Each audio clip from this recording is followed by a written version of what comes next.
Pour rester sur l'abécédaire, justement, tu dédicaçais ce livre aux petites gens, aux braves gens.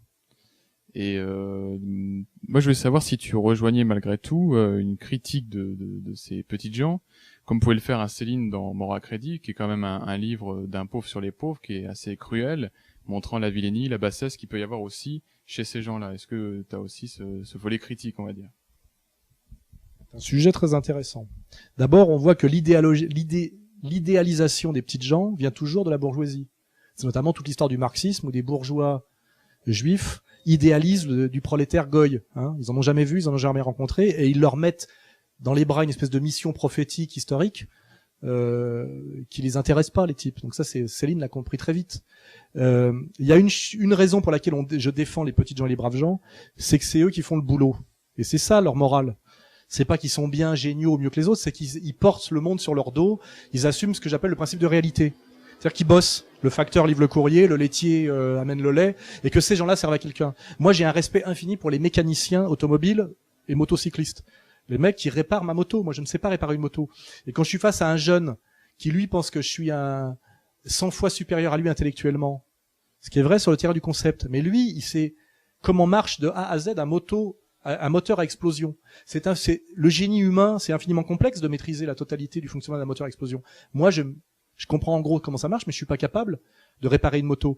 Et ce qui veut dire que le mec, intellectuellement, à un moment donné, il me domine totalement. Et pourtant, il ose pas le penser parce qu'il subit toutes les catégories de la domination bourgeoise, quoi, voilà. Et donc, moi, mon respect des petites gens, il est sans doute le même que celui de Céline. C'est que c'est quand même ceux qui meurent à la guerre, ceux qui font le boulot, hein. Voilà. C'est que de toute façon, ils portent le monde sur leur dos, ils en chient et on les paye mal. Donc, respect pour ça. Mais ça veut pas dire qu'ils sont des Christ ou des anges.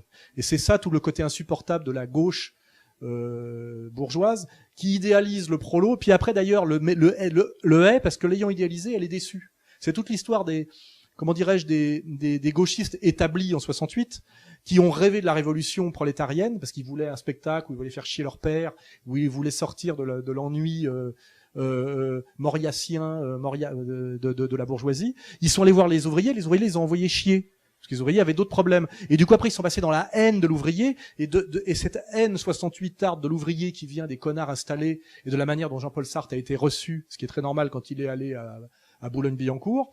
De là vient toute la haine du prolo de la bourgeoisie de gauche, hein, et qui fait qu'aujourd'hui, ils sont plus à droite que la droite. C'est ça toute l'histoire du trotskisme, toute l'histoire des néoconservateurs, etc. Hein. Et moi, effectivement, c'est là-dessus, je suis très proche de Céline, ce qui est normal. Je suis quelqu'un qui a côtoyé les petites gens toute sa vie, qui les respecte parce que moi, j'ai conscience relativement d'être un parasite. C'est-à-dire que je produis du concept, je produis de la culture, mais je produis pas au sens direct du terme.